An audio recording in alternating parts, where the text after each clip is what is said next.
সীমান্ত নামের একটা ছেলে একটি অনাথ আশ্রমে থাকতো। ওই অনাথ আশ্রমের ম্যানেজার ম্যাডাম সীমা একজন কঠোর মনের মানুষ ছিলেন। সবাই লাইনে দাঁড়িয়ে পড়ো, কেউ যদি খাবার খাওয়ার জন্য তাড়াহুড়ো করে তবে তার পিঠের চামড়া আমি তুলে নেব।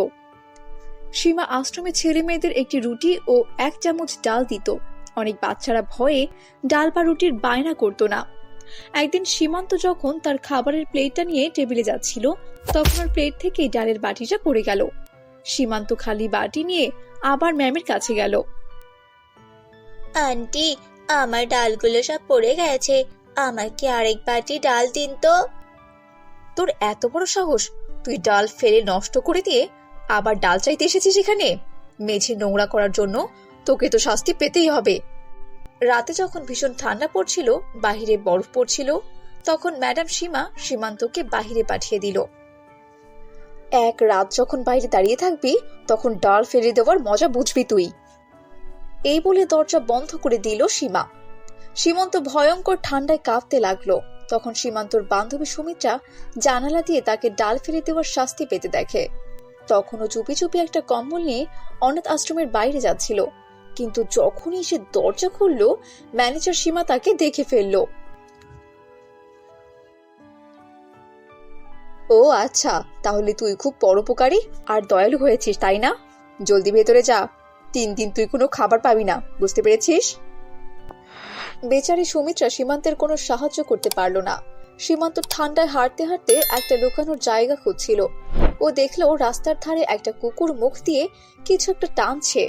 সীমান্ত কুকুরটাকে সরিয়ে একটা পাথর দিয়ে জায়গাটাকে খুঁড়ে মাটির নিচে একটা কম্বল পেল। সীমান্ত একটা গাছের নিচে কম্বল গায়ে দিয়ে শুয়ে পড়ল আর কুকুরটাকেও কম্বলের ভেতরে ঢুকিয়ে নিল।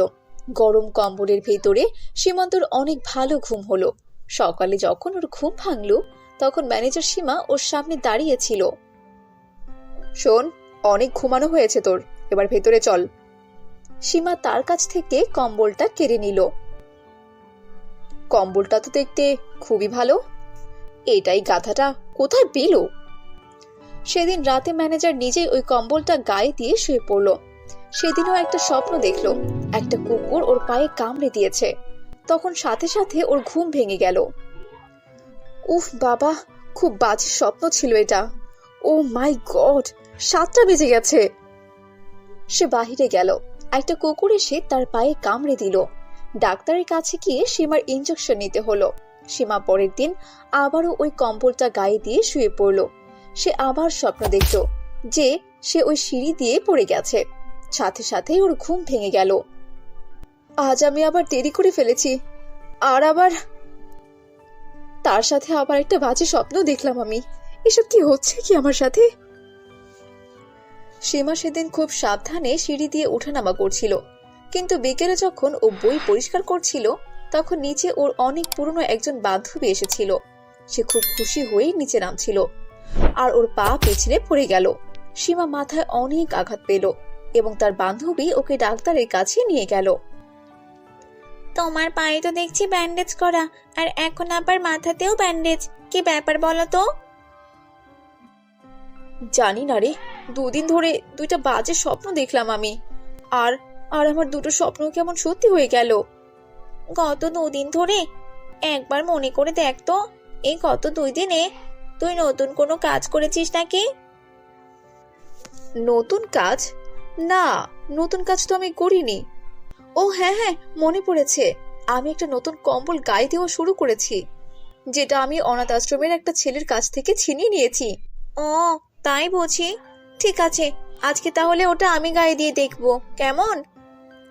সীমার বান্ধবী কম্বলটা গায়ে দিল এবং সেদিন রাতে ও স্বপ্ন দেখলো ওর নাকটা হঠাৎ করে লাল আর বড় হয়ে গেছে।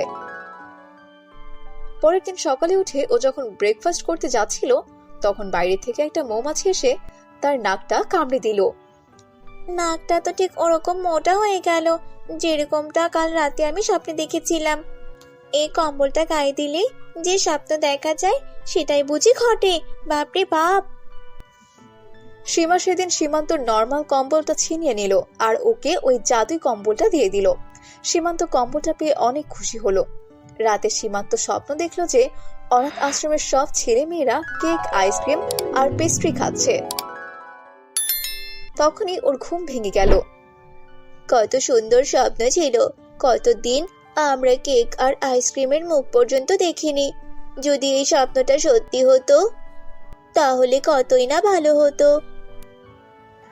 সেদিন অনাথ আশ্রমে এক ধনী দম্পতি আসলো এবং ওনারা অনাথ আশ্রমের সকল বাচ্চাদের কেক আর আইসক্রিম খেতে দিল। এটা তো দারুণ ব্যাপার হলো, আমি যে স্বপ্নটা দেখেছি ওটা যে সত্যি হয়ে গেল। এটা ওই কম্বলের জন্য হলো না তো, কি বলো? সীমান্ত ওর সব কথা ওর বান্ধবী সুমিত্রাকে বলল। সে না হয় বুঝলাম, কিন্তু এটা আবার কি করে সম্ভব? আমার কথা বিশ্বাস করো, আমি সত্যি কথা বলছি। যদি এরকম কথা হয় তাহলে ঠিক আছে, কাল আমি গায়ে দিয়ে ওই কম্বলটা দেখবো। আর আমি এরকমটা চাই, আমি যেন স্বপ্নে দেখি ম্যানেজার সীমা এই অনাথ আশ্রম ছেড়ে চলে গেছে। ম্যানেজার সীমা লুকিয়ে লুকিয়ে দরজার আড়ালে দাঁড়িয়ে সীমান্ত ও সুমিত্রার সকল কথা শুনছিল। ও আচ্ছা, তাহলে তোমরা দুজন ওই কম্বলটা গায়ে দিয়ে স্বপ্ন দেখে আমাকে এই জায়গা থেকে বের করতে চাইছো? এটা কোনোভাবেই হতে দেওয়া যাবে না। ম্যানেজার তার কাছ থেকে ওই জাদু কম্বলটা ছিনিয়ে নিয়ে গেল আর ওটাকে ছেঁড়ার চেষ্টা করলো, কিন্তু কম্বলটা না ছুরি দিয়ে কাটা যাচ্ছিল আর না গাছি দিয়ে কাটা যাচ্ছিল। ও মাই গড, এটা তো কোনোভাবেই কাটা যাচ্ছে না। এটা আমি ময়লাওয়ালাকে দিয়ে দেব।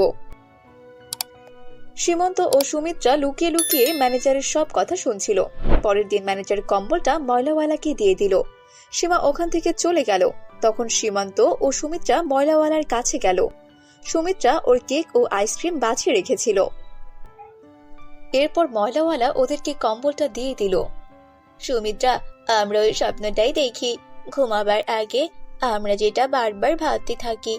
তোমাকে শোবার আগে বারবার এটা ভাবতে হবে যে ম্যানেজার এই অনাথ আশ্রম ছেড়ে চলে গেছেন আর ওর জায়গায় কোনো ভালো ম্যানেজার এখানে এসেছেন।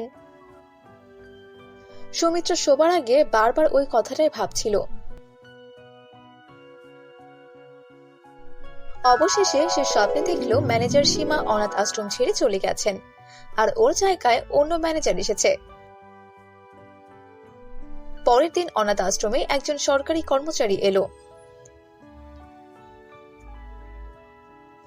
ম্যানেজার সীমা, আপনার কাজের মেয়াদ শেষ হয়ে গেছে, এখন আপনাকে রিটায়ার করতে হবে। এটা আবার কি করে হলো? আমার তো এখন মাত্র 40 বছর বয়স। সরকার নিয়ম বদলে দিয়েছে, সেজন্য আপনাকে রিটায়ার করতেই হবে। ম্যানেজার সীমা অনাথ আশ্রম ছেড়ে চলে গেল আর তার জায়গায় নতুন ম্যানেজার এলো। উনি খুবই ভালো এবং দয়ালু ছিলেন। এভাবেই জাদুই কম্বলের সাহায্যে অনাথ আশ্রমে ছেলেমেয়েরা একটা নতুন জীবন পেয়ে গেল।